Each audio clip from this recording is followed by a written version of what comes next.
I find myself in a situation that I used to only see in YouTube videos about infidelity. I used to watch these videos for entertainment, never imagining that I'd be in a similar spot myself. It all began when I received an unusual envelope in the mail. What caught my attention was the absence of a return address, and it had 2 stamps in the upper right corner. The handwritten address made me think it might be from an old military buddy trying to reconnect. When I opened it, the letter was addressed to Mr. Unknown, which I'm using to replace my name. Here's what the letter said. Dear Mr. Unknown, I'm sending you this anonymous letter to let you know that your wife has been having an affair with Mr. Bossman, who is involved with multiple women. I read the letter multiple times. The author wanted to remain anonymous and wanted me to know that my wife was having an affair with her supervisor. The mention of multiple women likely meant that the supervisor was involved with more than one woman. I had seen her supervisor once when I dropped my wife off at work. He was a tall guy, around 4 inches or 6'5", bald, below average in looks, and out of shape, resembling a heavier golem. I knew my wife's type, and he didn't fit it. To give some context, during my time in the military, I focused on endurance training, but about 6 months before leaving, I decided to start lifting weights because I was tired of feeling fatigued during workouts. I gained 20 pounds of muscle. It may sound conceited, but my physical appearance improved significantly. However, at 5'9", I didn't consider myself a Don Juan. Nonetheless, with my new physique, I noticed a substantial increase in attention from women. They would check me out discreetly, and one of my wife's friends even subtly showed interest once. My wife, who was the jealous type, never seemed to notice any of this. As a religious person, I never took advantage of these opportunities or flaunted them to boost my ego. I didn't flirt or have affairs. It was just a confidence boost. My wife's only comment was, "If your neck disappears, you need to stop," which was a bit underwhelming but made me believe she loved me for who I was, not just my body. Returning to the letter, I took it with a grain of salt since there was no concrete evidence. Confronting my wife wouldn't help because if she denied it, what else could I do? I lacked evidence, and if there truly was an affair, confronting her without proof would drive it underground. Suspicion alone wasn't enough, as voicing my suspicions would make her think I didn't trust her. What if I was mistaken? Having solid evidence was crucial. Let me provide some background about us. I'm 35 years old, and my wife is 33. We met in college and got married shortly after. I also enlisted in the military, and during our time together, we had 3 kids, a 9-year-old boy and 2 girls aged 7 and 5. My wife was a stay-at-home mom, taking care of our 3 children. I'm confident that she remained faithful throughout my military service. We had a great group of friends who supported her when I was deployed. Contrary to the stereotype of cheating spouses during deployments, it's challenging to keep such things hidden, although it does happen. To cut a long story short, I was rarely at home during my last posting, and as I continued to advance in rank, it was only going to get worse. So, I decided to leave the military. After serving for 10 years, I made the choice to leave. Typically, this is a pivotal moment in a military career because it doesn't make financial sense to leave after this point. Military orders are typically at least 3 years, and retirement occurs after 20 years. I made this decision to start over in the corporate world from the bottom up, primarily to be a more present father for my children, as I hadn't spent much time with them before and had never changed a diaper. Regarding my decision to leave the military, my wife wasn't thrilled about it at all. In short, she doesn't handle uncertainty well and felt comfortable in the life we had built together in the military, despite her complaints about my frequent absences.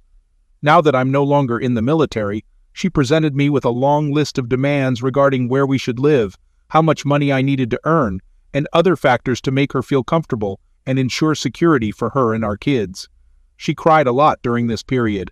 As everyone knows, you have to go where the job opportunities are, but I did my best to meet her criteria, and we were incredibly fortunate in the civilian world. I fulfilled all her requirements. I secured a job in the right state, within driving distance of my parents, who she loves. I'm earning what military personnel would consider a significant income, in the 6 figures. We're in an area with excellent public schools and low homeowner association fees, where everyone is polite. Oh, and did I mention that she had always complained about not being able to start her career? Because we moved so frequently in the military, which is true. She expressed her desire to utilize her degree in logistics and supply chain management. She began her job search, and within 3 months, she landed her dream job, if you can call it that. She works at a distribution center where all her colleagues are women, and they report to a male supervisor, the bald man I mentioned earlier. While her job doesn't pay much, it's the job she always wanted, and her first since graduating from college. I supported her 100% in pursuing this opportunity, as I do for everything she chooses to do, which she has since acknowledged. Since I received this letter, I've been trying to collect evidence to confirm its authenticity. If the person wanted to expose her boss, why didn't they report it to HR? Why tell me instead? Nonetheless, I kept a close eye on my wife.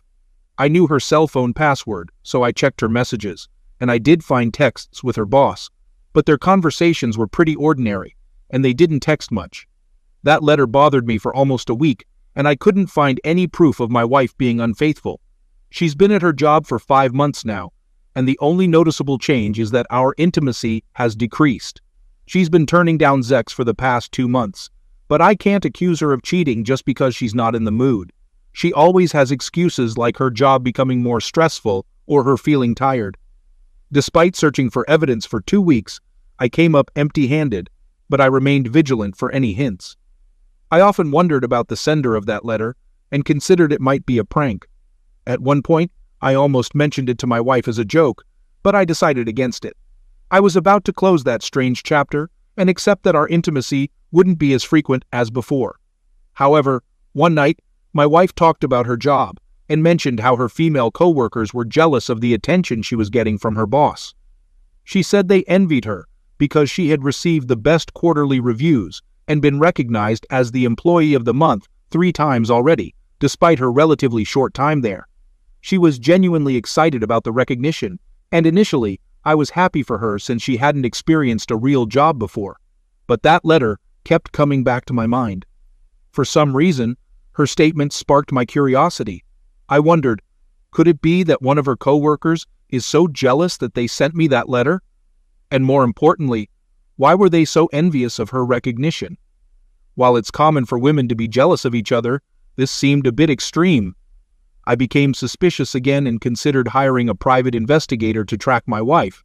However, I changed my mind at the last minute because I didn't want to waste money in case I was wrong. After all, I didn't have any strong evidence or a valid reason to be suspicious. There were no incriminating text messages, just that mysterious letter, her reduced interest in intimacy, and her newfound enthusiasm for her job. It all seemed pretty normal, right?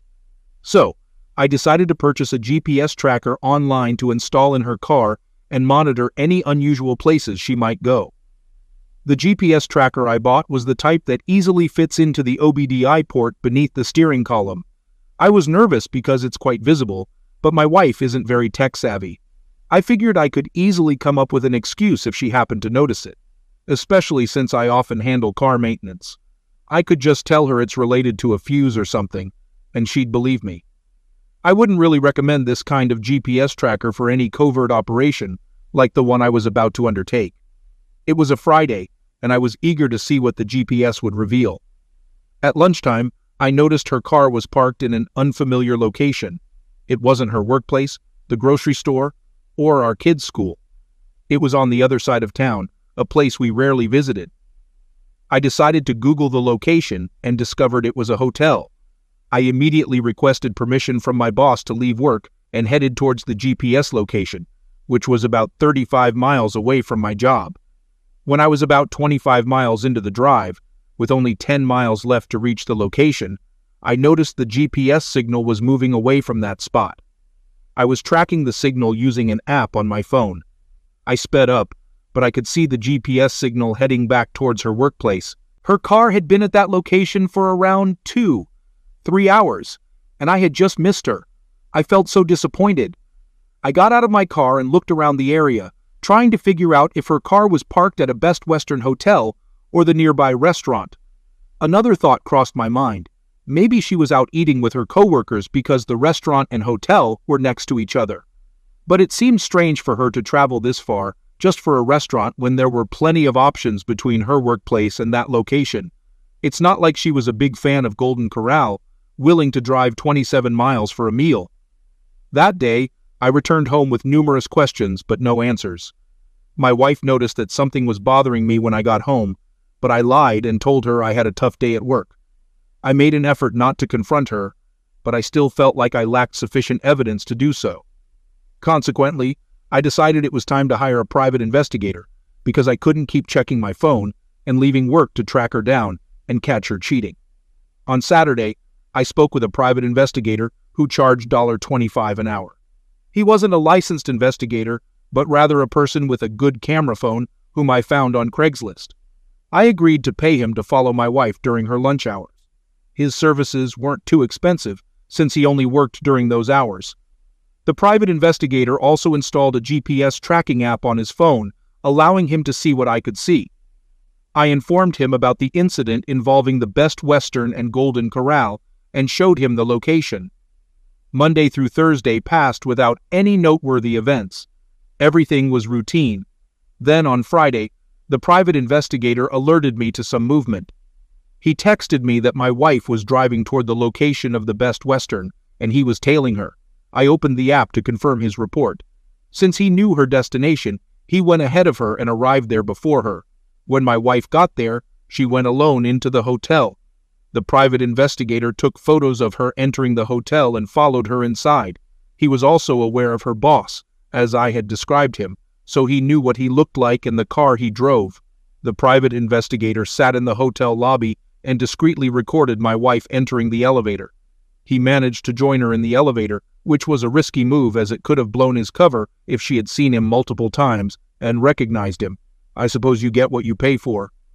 The private investigator noticed that she got off the elevator on the 3rd floor and recorded everything. He didn't follow her out of the elevator on the 3rd floor, but returned to the lobby and waited.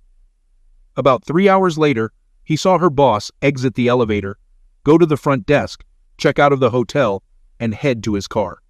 He recorded the entire sequence. 10 minutes later, my wife emerged from the elevator, went directly to her car, and the private investigator captured this on tape as well. My suspicions were confirmed. She was cheating on me with that bald guy. I now had all the evidence I needed to confront her.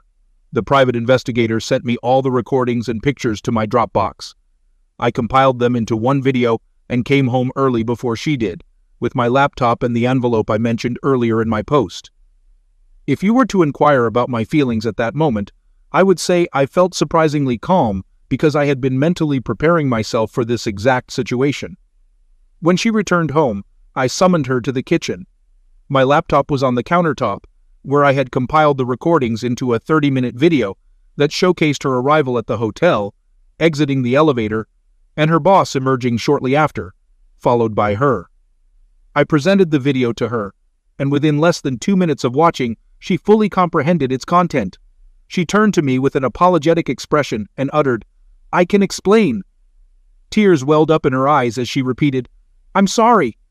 I silenced her and pointed at the screen, urging her to keep watching. Despite her attempts to turn around and explain herself, even attempting to get me to stop the video, my anger grew, and I grabbed her by the back of her hair, forcing her to face the laptop. I pointed at the screen and harshly told her to keep watching, "You know what you did," as she cried softly and continued to watch. I held her hair throughout the entire video, and she continued to sob and tremble. I could tell from the fear in her eyes that she was terrified of me, as she had never seen me this furious before. I must clarify that I am not a violent person, and I had never laid a hand on her or any other woman in such a manner before. However, I made an exception on that particular day. After we finished watching the video, I forcefully pushed her to the floor, causing her to fly across the room. I had a strong urge to physically harm her, and I yelled at her, accusing her of sleeping with her boss just 5 months into her new job, and who knows how many others. She responded through tears, claiming it was the only time she had cheated. I asked her how long it had been going on, and she confessed that it had been 2 months. She stated that she didn't care about him. The sexual encounter meant nothing to her, and she couldn't explain why she had done it. I yelled at her, demanding that she start talking, or I would resort to violence. She confessed to everything, admitting that she wasn't genuinely attracted to him, but because other women were interested in him, she wanted him too, almost like it was a competition. I believe it had to do with him being the male boss in a predominantly female workplace. According to her, he was involved with other women as well. I couldn't comprehend how my once beautiful wife was involved with this guy who resembled Gollum. She was doing so merely because other women were interested in or already involved with him. It seemed like she had forgotten that she was married while engaging with this guy and denying her husband intimacy. What kind of world were we living in? It appeared that she was with him more out of competition than anything else. I was extremely upset, and words couldn't express it. I felt like my previously pristine image of my wife had been tarnished. That night, I called her derogatory names and told her I didn't want to see her again. I kicked her out of the house because I couldn't stand the sight of her, and she went to stay with a friend. That night was incredibly stressful because I had to feed and put my kids to bed, and I didn't know where anything was in the house. I was running around like a headless chicken, trying to resist calling my wife because my 5-year-old was crying. My wife had always been the stay-at-home mom and more involved in my kids' lives than I was. I was the breadwinner, and she was the homemaker. I thought we made a great team until now. She had destroyed everything because she was trying to compete with other women, disregarding the fact that she was married. She displayed very immature behavior. According to her, the female employees working under this guy, Gollum, were throwing themselves at him, even those who were married. It was a competition among grown women, married women, which was baffling to me. Grown women were acting like college girls, and I suspected that one of these women might have sent me that letter. Why would grown women compete to be involved with an unattractive, troll-like man? This guy disgusted me, taking advantage of his female employees and turning their workplace into a disgraceful mess. I want to get a divorce, and I want her to suffer the consequences of this betrayal. However, I had relied on her to maintain our home, so it would undoubtedly take some adjustment. My unfaithful wife has been texting and calling me since yesterday, seeking permission to return home. I didn't get much sleep last night, and I have to go to work this morning. She knows where everything our kids need, including their medication, is kept. My 7-year-old daughter requires special attention due to allergies and being selective about things, which my wife is good at handling. My 5-year-old daughter can also be challenging to take care of. I dropped my kids off at school and left work early to pick them up. It wasn't as bad as I expected, but I was quite tired. During this time, I haven't been responding to my wife's texts or calls. That evening, I called her back and told her to come home. When she arrived that night, it surprised me because she came with her older sister, perhaps out of fear of being alone with me. Her sister lives 90 miles away from us. My wife must have confided in her about her infidelity and sought her support. My sister-in-law, married young, is now divorced and bears a striking resemblance to my wife. They could be mistaken for twins, but she's 2 years older, and we've always gotten along well. She's more knowledgeable and respectful compared to my wife. My sister-in-law and I have had a good relationship for as long as we've known each other. My wife is the spoiled one in the family, and her older sister often has to clean up her messes. While I wasn't in the mood for reconciliation or playing nice with my wife, I was glad to see a friendly face. Even though I thought my sister-in-law would always be behind her sister, family bonds are strong. I appreciated her coming to mediate for my wayward wife, as she could relate to what I was going through due to her own experience with her husband's infidelity, which led to their divorce. My sister-in-law took me aside and explained that she wasn't there for my wayward wife, but for the sake of the kids. She acknowledged that my wife could be immature and suggested that, for the children's well-being, I should allow my wife back into the house. We could try an in-house separation and see how things develop from there. After our conversation, I have to admit that my sister-in-law has a way with words, because she managed to calm me down enough to tolerate my wayward wife's presence. I glanced at my wife, who was sitting in the corner with a red face and swollen eyelids, as if she had been crying for days, trying to avoid making eye contact with me. It gave me some satisfaction that she understood the impact of her betrayal on me. When my kids emerged from their room and welcomed her, it eased the tense atmosphere and warmed my heart. I truly wish she hadn't betrayed me and had remained faithful. Seeing her with my kids was something I cherished because she was an excellent mother, but not so great as a wife. We lived in a 3-bedroom apartment, so my wayward wife and her sister shared the guest bedroom, while the kids stayed in the third bedroom. My wayward wife came out of the bedroom after putting my kids to bed and began cooking dinner, while I sat on the living room couch with my sister-in-law watching TV. As my sister-in-law started talking to me, I could sense her intention. She was trying to divert my attention from my wife's affair or make everything seem normal. Deep down, I wanted things to return to normal, to go back to the way they used to be. I was tired of being angry and exhausted, taking care of the kids alone and handling my job without my wayward wife. I needed a distraction, and her sister was quite chatty. While my wayward wife was in the kitchen, my sister-in-law mentioned that she would leave the next morning, but would stay longer if needed. I told her that I was likely going to get a divorce because I couldn't look at my wife the same way or trust her anymore. My sister-in-law understood and didn't try to persuade me otherwise. After my wife finished cooking dinner, she served both of us without making eye contact or saying a word. The next morning, my sister-in-law departed, and we continued with our daily routine. I still wasn't speaking to my wayward wife, and she didn't seem to be getting ready for work that day, but I didn't inquire about it. In the afternoon, I consulted a divorce lawyer to explore my options. The lawyer mentioned that based on my wife's income, I might have to pay alimony and child support. It seemed absurd because she was only earning $45,000 a year, and she had cheated with her boss. Cheating with a superior, especially when in a committed relationship, is never acceptable. Perhaps her newfound financial independence, as it was her first job since college, had played a role in her actions. However, she had clearly taken it too far. I didn't have an issue with providing alimony and child support, as I had essentially done that during my military service when I earned less. It wasn't about the money, it was a matter of principle. If she could cheat on me with her first career boss, what would stop her from doing the same with another person in authority in the future? When I returned home that night, I spoke to my wife for the first time since D-Day. She had written a letter that she wanted to read to me. She explained that she wanted to express her thoughts without getting emotional.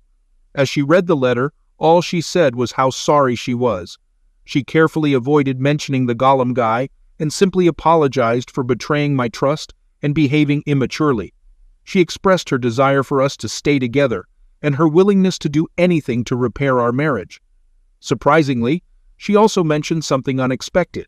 She said I could sleep with other women if I wanted to. This revelation caught me off guard because my wife had always been the jealous type. I doubted her sincerity and told her that I didn't need her permission to be with other women because she had forfeited the right to have an opinion on that matter. I believed she was using this offer to manipulate me and alleviate her guilt if I acted on it. I interrupted her and clarified that I had no interest in being with other women, and if I were, I wouldn't have married her in the first place. This made her burst into tears, but I insisted that she hadn't explained why she had deceived me for 2 months. It wasn't a one-time mistake. It was premeditated and deliberate. She planned to go to the hotel and engage in a secret affair with this disgusting guy, risking a lot for what? I informed her that we were getting a divorce, and my mind was already made up. I added that despite her physical attractiveness, I couldn't stand sleeping with her or having her near me. She kept asking, "Why are you being so cruel to me?" I had spoiled my wife, treated her like a princess throughout our relationship, never raised my voice, always pampered her, allowed her to make all the rules at home, and gave her control over our household. She had grown accustomed to it. I treated her well and never mistreated her. Perhaps that's why she ended up with the first guy who ordered her around, thinking I would continue being the same nice guy even after she had an affair with her boss. It's unbelievable. And there's more. She also informed me that she had quit her job because she couldn't bear being there and seeing her former boss's face. She said she had everything with me but managed to throw it all away because she thought she could fit in with her coworkers. She claimed she wasn't sure how it had escalated to sexual interaction. Despite my disgust at the thought of her boss, I couldn't shake the question of how a guy who looked like a golem could seduce a woman as attractive as my wife and make her forget her vows. I questioned her persistently, wanting to know why she had fallen for him. She struggled and stumbled over her words while attempting to answer my question. She admitted that she had been grappling with the same question herself, trying to understand how she had become involved with this guy and why she kept going back for more. She emphasized that it wasn't even because the sex was enjoyable. She sarcastically remarked that it certainly wasn't about his looks. The only reason she could come up with was a combination of several factors. He was skilled with words and very articulate. He always seemed to have the right response at the right time, as if he had the answer to every question. His position of authority played a role because the fact that all the girls looked up to him and tried to impress him made him appear more attractive. While the reasons she provided seemed nuanced and well thought out, all I could think about was how much I would enjoy disrupting this Gollum guy's party over there. I informed my wayward wife that I intended to expose him. At this point, my wife expressed a willingness to do anything to make me happy, even if we were heading for divorce. She couldn't stand seeing me upset with her. I told her that I wanted to expose the Gollum to his spouse. I explained that, although she had been foolish to let this guy take advantage of her, he needed to be exposed, and it was time for me to seek revenge against him for destroying my family. My wife disclosed where he lived and his wife's name. I asked her how they had been communicating without using text messages, and she revealed that they had been using her work email messenger. I pressed my wayward wife to log into the work messenger and show me the messages. She hesitated and believed it wouldn't be a good idea because it would only further aggravate me. She also expressed fear that I might harm her if she showed me the messages. I continued to insist, but she insisted that since I had decided to proceed with the divorce, she would show me the messages when it was finalized, and we were separated. A few days later, I managed to locate the Gollum's wife. By the way, the Gollum was 51 years old, and his wife is 48. I conducted a background check on him to find out where he lived. He had 4 children, with the youngest being 12 years old. I made an additional copy of the video and saved it on a thumb drive. Then, I went to the Gollum's house when I knew he was still at work, probably involved with another one of his employees. I knocked on his door and his wife answered. I believe she was the only one home at the time. I explained my story to her and handed over the flash drive containing the evidence, along with the anonymous letter that had been sent to me. She revealed that she had received a similar letter and confronted her husband about it. However, he denied any wrongdoing and accused the women at work of being lazy and hating him because he insisted they do their jobs properly. He had convinced his wife that these women were trying to destroy his life, and she believed him. She had never considered hiring a private investigator or suspected anything was amiss. The Gollum's wife was very grateful for the information I provided, and I left her my contact information as well. She expressed her thanks for my service to the country, and we said our goodbyes. I'm not certain if they ultimately got a divorce or separated, but at least he now knows that I'm aware of his actions. Last week, I submitted all the evidence I had to the HR department. I spoke with a lady on the phone, and she invited me to come by in person. During my visit, I provided another flash drive containing evidence and a statement from my wayward wife, admitting her affair as the reason for her job resignation. I believe this should be sufficient to get him fired from his position. Before leaving the job site, I decided to pay the Gollum a visit. After exiting the front lobby where the HR office is situated, I went around the corner to the docks area where the 18-wheelers are unloaded. It wasn't a very secure location, and one of the side doors was unlocked, allowing me to slip inside the building. Although I wasn't familiar with the layout, I knew the Gollum's name, so I asked an employee who directed me to his office. While walking through the warehouse, I noticed that the majority of the workers there were females, including the forklift drivers. It seemed like this company had a policy of hiring predominantly female employees. Although there were some male workers, they were few and far between. As I approached the direction of the Gollum's office, I saw him exiting one of the offices. I was about 50 feet away when I called him by his name. He turned toward me, trying to identify who I was. He may have assumed I was a truck driver there to drop off something. As I got closer and almost face to face with him, I didn't utter a word. Instead, I delivered a right hook, knocking him out cold with a single punch. Afterward, I calmly walked out of the warehouse. As I reached the exit door, I glanced back and saw a small crowd forming around him as he was starting to regain consciousness. I then opened the door and exited the building. Yesterday, shortly after returning from work, I heard a knock on my door. When I opened it, I found 2 police officers standing there. They had come to question me regarding the assault that occurred at my wife's former workplace. They suspected that I might be involved in the assault on Gollum, but they lacked concrete evidence. From the way they framed their questions, it was clear that I was a suspect. Although I was captured on a security camera, the description wasn't very clear, possibly because I was wearing a hat. In a nutshell, Gollum had identified me as a suspect and wanted to press charges. I informed the police that I was not responsible, and they asked if I had an alibi. I confirmed that I was at home with my wife, and they requested to speak with her. I agreed, called her, and she lied to cover for me. She didn't know about the assault beforehand, but quickly caught on and supported my false alibi. I'm not certain if the police were satisfied with our answers, but they took pictures of our cars, noted down my contact information, and mentioned they'd reach out if they had further questions. I messed up big time, and it's hard to believe that Gollum, who had an affair with my wife, had the audacity to call the cops on me for assaulting him. Fortunately, news spread quickly, and one of the women he had been involved with had the courage to file sexual aggression charges against him. This newfound bravery might have been influenced by the fact that he was being investigated by HR and that I had confronted him at his workplace. As part of their investigation, HR questioned most of the women, and they disclosed the truth. It turns out he had been pressuring many of his female employees for sexual favors. Most of them had initially refused, and those who did comply claimed they did so out of fear or intimidation. It's a complex situation, similar to the Harvey Weinstein case, where some women were willing to engage with him to advance their careers. But once he faced legal trouble, they all portrayed themselves as victims. Nevertheless, I was pleased with the outcome. I heard that he was terminated from his job the following day.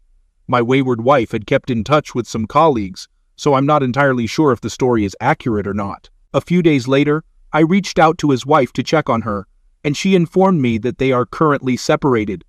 She explained that he no longer resides with them. She was the one who revealed to me that multiple women have filed sexual aggression cases against him. According to his wife, after confronting him with the evidence I provided, he confessed and admitted to having had sexual relations only with my wayward wife. However, it's difficult to believe his claim, especially considering that several women are pressing charges against him. This doesn't bring me any comfort. In fact, I would feel somewhat relieved if it turned out there were multiple women involved rather than just my wife. It's puzzling to me what she gained from this situation. I'm left questioning myself and my judgment for choosing her as my wife in the first place. If she was willing to engage in such behavior so easily, it raises concerns about her faithfulness during my military deployments. Writing this now, I feel utterly devastated and depressed. I've been reading numerous posts about surviving infidelity to find solace and assurance that I'm not alone in this. I also spoke with my brother on the phone, and he suggested seeking help from a therapist due to my current mental state. The VA covers various medical expenses, including visits to therapists, which wouldn't be a financial burden. Nevertheless, I'm hesitant and apprehensive about confiding in a stranger about my problems, even if they are a trained professional. Yet, here I am, sharing my story with a group of strangers online. It somehow feels therapeutic to share and receive advice from anonymous individuals, gaining different perspectives and reading comments and responses. I'm still living in the same house as my wayward wife, but we now occupy separate bedrooms. Her sister has been visiting more frequently, and things appear to be returning to a semblance of normalcy. My wayward wife has been making every effort to keep me happy. Despite this, we haven't been intimate since D-Day, and I have no desire to engage in intimacy with her. I've been procrastinating when it comes to pursuing a divorce, recognizing that the more time I waste, the more comfortable I become with her playing the role of wife and mother once again. Initially, I thought my wayward wife might be inviting her sister over to improve our relationship, since she knows I get along with her. However, it turns out my sister-in-law is considering moving closer to us on her own accord. With her kids nearly grown and her youngest about to enter college, she's looking to live closer to us. We have plenty of family nearby, including my parents, who are aware that our marriage is going through difficulties and that my wife had an affair, though they are unaware of the specifics. Despite her infidelity, my parents still hope we can work things out for the sake of the kids. A few weeks later, My sister-in-law secured a new job close to our area and moved here. My wife and I continue to reside under the same roof, but sleep in separate bedrooms. Essentially, we're roommates now, and I've consistently declined my wife's propositions for intimacy. While it's challenging to go without sex for an extended period, my military experience taught me self-control. My sister-in-law has been visiting more frequently, and it seems she's more interested in spending time with me than with her sister or the kids. My wayward wife noticed this and addressed it with her. I learned about it later, as my sister-in-law started visiting less often without explaining why. My wayward wife tends to be jealous, so her reaction didn't surprise me. It may have been for the best, because I was beginning to develop feelings for my sister-in-law, despite having harbored a long-standing attraction to her. I never acted on those feelings due to my marriage to her younger sister. I was contemplating whether to reconcile with or divorce my unfaithful wife. However, I'm increasingly inclined towards the idea of divorce. Reconciliation seems challenging because I can't bring myself to trust her again. Trust is a fundamental element in any successful relationship, and I can't share a bed with someone I can't trust. She had a 2-month affair and denied me intimacy during that time, which in my view is an unforgivable offense. My wife believes there's a chance for reconciliation, and I've noticed she's been putting in considerable effort to seduce me. She's taken to wearing seductive lace nightgowns around the house, often without underwear or a bra. I'm aware that she's trying to love bomb me and seduce me, and unfortunately, she knows my weaknesses well. It worked, as we ended up having closets in the kitchen that night. Here's how it unfolded. I was getting something from the refrigerator, perhaps a beer, and as I walked by, I noticed her with her back to me, resting on the kitchen counter while preparing fruits for our kids' school lunch. She was wearing a transparent lace robe with no panties or bra. I tried hard to resist, but I couldn't because she had been parading around the house in that attire earlier, and she had already gotten me aroused. So, as she leaned on the counter, her back to me, I approached her from behind. I put my hands on her hips, pulled her towards me, and then gently moved her into a standing doggy position. I lifted her lace robe, and that's when things escalated. It was probably the most passionate encounter we've ever had. It wasn't the slow, romantic lovemaking we were accustomed to. It was raw and passionate, purely driven by my pent-up desires. I noticed she reached climax more quickly, and her body responded more intensely than ever before. I'm not sure if it was my imagination, but her reaction was unlike anything I'd seen in our 10 years together. During that time, we'd always had slow, tender sex, nothing aggressive or rough. We only stopped because she was getting too loud, and our kids were starting to hear her and were coming out of their rooms. I was still in a daze when the kids interrupted us, and I should have suggested we continue in the bedroom, but instead, I went to the bathroom to finish alone. Unfortunately, last night I had a quick sexual encounter with my unfaithful wife, and it revealed something new about her that I wasn't aware of. I discovered that she enjoys a bit of rough and aggressive intimacy. This revelation was surprising to me because I thought I knew everything about her. Before meeting her, I had limited experience with women, and I remained faithful to her throughout our marriage. It felt like I had married a stranger. In our usual marital intimacy, I let her take the lead, paying close attention to her desires. I've read books on how to please a woman, and most of them emphasize listening to her body's cues. Even the late Bernie Mac had a comedy skit about that. I felt like I had been engaging in conventional sex throughout our marriage, which might not have been what she truly desired. Last night, I took control and did what I wanted, disregarding her preferences, and surprisingly, she responded positively and reached climax faster. What troubled me the most was wondering what else I didn't know about my wife. I began to question myself, wondering if it was my fault that she cheated. Perhaps if I had been more assertive and rough in bed, she wouldn't have strayed with the first guy who took charge. Maybe that's what she craved, her fetish, and I failed to recognize it until now.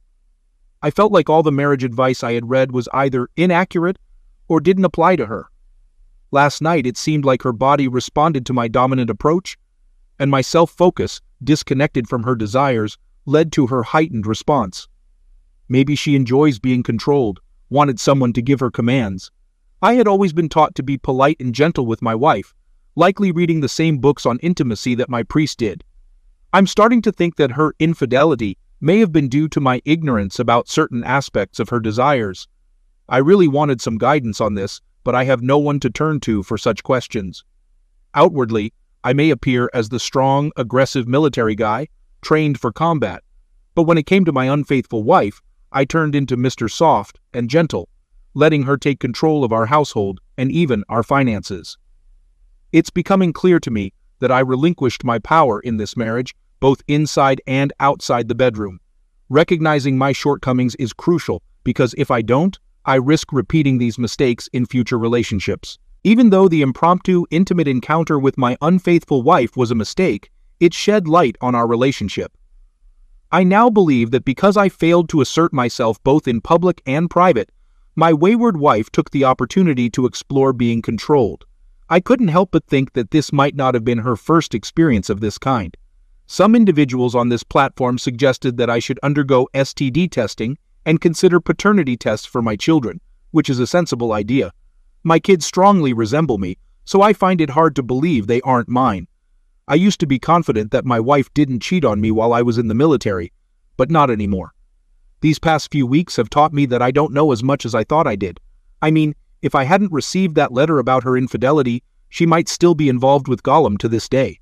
I often wonder if his assertiveness played a role in her continued attraction to him. Yesterday, I took an STD test, received the results the same day, and fortunately, I tested negative. Additionally, I decided to go through with the paternity test, as many of you suggested. I collected saliva swabs from 3 of my children for this purpose, all without my wayward wife's knowledge. I'll receive the paternity test results in about 4 weeks. I'm not overly concerned about the paternity test results because I believe my kids are mine, and the timing of their conception aligns with when I was at home. During my time in the military, we lived in on-base housing provided for married service members. As for an update, there's not much to report at the moment. I'm still contemplating moving forward with the divorce. My lawyer has drafted the separation agreement, and it turns out that I will be required to pay her alimony. This won't be much different from our current arrangement, as I've been providing her with financial support since she was a stay-at-home mom. Currently, we're on speaking terms, but sleeping in separate bedrooms, essentially living as roommates. We haven't engaged in any intimate activities since our unexpected encounter on the kitchen counter. She's been making efforts to win me back, but I've been avoiding her, staying out late, hanging out with friends after work, and sometimes not even returning home. She calls my cell phone to check on my whereabouts, but I choose not to answer. She's noticed that I'm emotionally distant and feel that I've mentally checked out of the marriage. I should have initiated the divorce process weeks ago, but I'm hesitant due to my aversion to change. I'm also concerned about managing my demanding job while sharing custody of the children. When we do separate, I'll likely aim for a 70-30 custody arrangement in favor of spending more time with the kids. I adore my children and cherish every moment with them. They often prefer to spend more time with me than with my wayward wife because I tend to indulge them, buying them presents and being lenient, while she takes on the role of disciplinarian. I occasionally hide the gifts I purchase for my kids to avoid my wayward wife's scrutiny, although she usually discovers them eventually. I am the primary breadwinner, and she has been the homemaker, and this arrangement has worked for me. The police haven't contacted me yet regarding the assault, and I hope it remains that way. I've heard that a civil case has been filed against Gollum, but I'm not sure if he's in jail or what happened to him.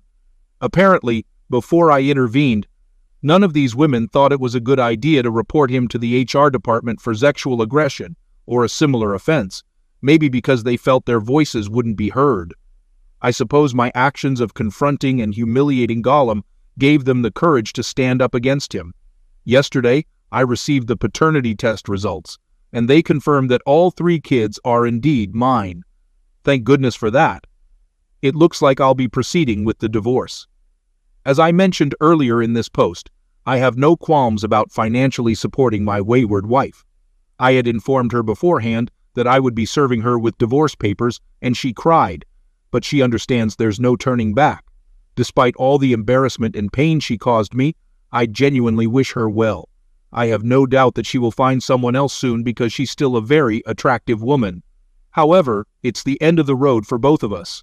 In our conversation before serving her, we discussed her future, and she mentioned getting a part-time teaching job to keep herself occupied. We agreed that I would continue to provide her with an allowance of $3,000 per month, including child support, so the money will be for her and my kids. I've heard that it might not be a wise idea to avoid the legal system, but I have reservations about having more government involvement in my paycheck. Finally, we completed the divorce agreement with both our lawyers present. It was an amicable divorce, and I hold no grudge against her.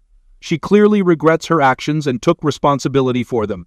I've forgiven her for the sake of my kids, but I'll never trust her or consider reconciling. I recently found a nice 2-bedroom apartment in a good area of town. There are plenty of beautiful women around, and I never had the chance to date since my wife was the only woman I'd been with. It's not as easy as it seems to muster the courage to ask a girl out, because I've never really learned how to date, but I'm still an attractive guy, and women do check me out from time to time, so I like my chances. One more thing, my sister-in-law has been visiting my apartment more often now that I'm no longer living with my wayward wife. It's clear that she's attracted to me, and we've been spending more time together. I don't know where this is headed, but I'm not interested in dating her, and I think she understands that. Nonetheless, we both enjoy each other's company,